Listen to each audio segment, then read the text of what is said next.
Marcos, quem é que ganha para o Senado aqui no Piauí?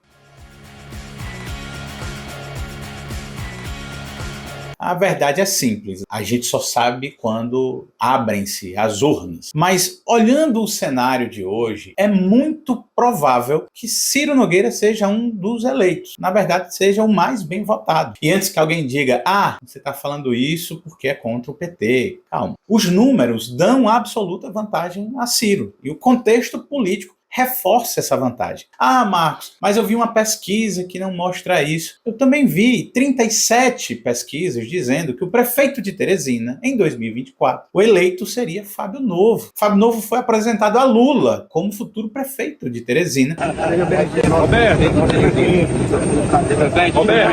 E o resultado foi exatamente oposto. E quem acompanha a política dinâmica não foi pego de surpresa nisso. Vamos aos fatos? Eu vou te dar 3 motivos para acreditar que Ciro Nogueira tem vantagem sobre Marcelo Castro, sobre Júlio César e Thiago Junqueira. E o terceiro motivo, ligado à crise entre Rafael Fonteles e Wellington Dias, pode fazer muita gente repensar o voto, inclusive a maneira como enxerga o cenário. Lideranças políticas. Não existe como medir com precisão o humor do eleitor nos 224 municípios do Piauí hoje. Pesquisas fazem média com 20, 30 cidades, é uma amostragem, e às vezes erram feio. Hoje, o melhor termômetro são as lideranças locais, principalmente prefeitos. Político não gosta de mercadoria difícil de vender e não gosta de quem não tem compromisso. Então vamos aos números de 2024. O PSD de Júlio César fez 65 prefeitos, 286 mil votos nominais. O MDB de Marcelo Castro, 57 prefeitos, 291 mil votos nominais. O PP de Ciro, 34 prefeitos, 187 mil votos. Parece menos, né? Só que Ciro fez o prefeito da capital. Silvio Mendes venceu em Teresina com 240 mil votos nominais. Somando 187, 240, 427 mil votos. PSD e MDB não chegaram ainda a 300 mil nos prefeitos eleitos. E tem mais. O PP de Ciro estava coligado com 26 prefeitos ou do PSD ou do MDB, que somaram 136 mil votos compartilhados. Agora a conta já vai para 570 mil votos. O PT fez 50 prefeitos, 217 mil votos. Oposição a Ciro, primeiro em cidades onde o PT venceu, aliados de Ciro continuam vivos politicamente, pedindo voto. Mas será que prefeitos do PT são inimigos de Ciro Nogueira? Isso não é uma regra. A maior votação nominal do PT em 2024 foi em Piripiri. A prefeita Jove, reeleita pelo PT, tem o PSD de Júlio César como inimigo local e vota em Ciro Nogueira. Em José de Freitas, 15 mil votos nominais ao PT, a segunda maior cidade administrada pelo partido, e adivinha no gabinete de quem o prefeito vai buscar recursos. Cajueiro da Praia, o prefeito disse que sairia do PT, mas não deixaria de votar em Ciro Nogueira. E o alinhamento com o senador Ciro não é questão ideológica, mas sim uma questão de compromisso por ele colocar o seu mandato em prol do nosso município. Através do mandato do senador Ciro, já trouxemos investimento para a área da saúde, da educação, da infraestrutura e do turismo, como, por exemplo, o Mirante do Cajueiro Rei, que foi recurso de emenda parlamentar do senador. Isso é política real, pura e simples. O fator emenda parlamentar. Aqui é matemática pura. E para ser bem honesto com você, Marcelo Castro compartilha dessa vantagem com Ciro Nogueira. Se Júlio César fosse eleito senador, a primeira emenda dele só chegaria a um município do Piauí em 2028. Talvez nem chegasse tudo para prefeitos e vereadores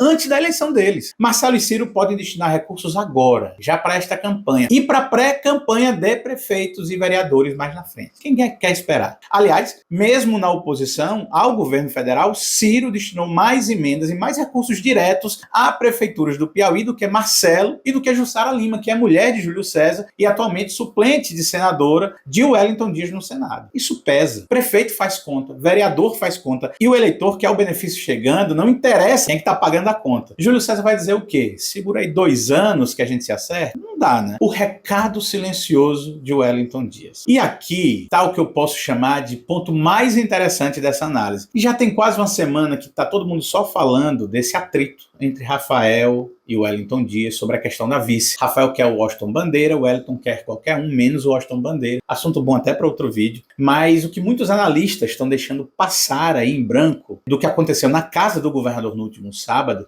é que o Wellington Dias apresentou 3 cenários de chapa alternativas para Rafael. Primeiro, Regina Souza como vice. Isso foi negado. Segundo, Regina senadora ao lado de Marcelo e Júlio César de vice. Percebe? É aí que está a senha. Se o Wellington oferece uma vaga de Senado em troca de vice, é porque aquela vaga já é considerada perdida. Já passou o carnaval, entende? Pensa comigo, o Wellington não pode oferecer uma coisa que não é dele. E ele não pode oferecer uma coisa que é de outra pessoa. Ele só pode oferecer se não for de nenhum deles. E o Wellington Dias pode ser acusado de muita coisa, mas ele não pode ser acusado de não saber fazer conta em eleição. Ele foi eleito governador 4 vezes em primeiro turno. E para quem não lembra, o Wellington foi eleito a primeira vez senador, depois de ter sido 2 vezes governador, na mesma eleição em que Ciro Nogueira foi eleito pela primeira vez para o Senado. Eles foram uma dupla, uma dobradinha não oficial, vitoriosa em 2010 e tiraram as cadeiras de uma dupla pesada que estava no mandato do Senado. Se até o Wellington Dias avalia que é difícil tirar a vantagem de Ciro, é porque ele também aprendeu, com algumas derrotas, que existe um custo eleitoral de remar contra a maré, e nesse caso ele não divide bola. Nenhuma pesquisa eleitoral encomendada, nenhum material militante, nada disso até aqui pode se sobrepor à leitura fria do cenário. Ciro Nogueira tem a vantagem ampla sobre os adversários. Os outros brigam, e brigam desiguais, pela segunda vaga. Agora, eu quero ouvir você. Se você discorda, se você não concorda com nada do que foi dito aqui, me manda aí 3 argumentos bem estruturados que garantam a eleição de Marcelo, de Júlio, de Thiago Junqueira. Tá aqui feito o desafio. Me convença do contrário. Se tiver lógica, eu posso ser convencido, eu garanto. E se você quer uma análise sem torcida organizada, se inscreva no canal, ative as notificações, acompanhe o Política Dinâmica, que aqui a conta é feita antes da eleição.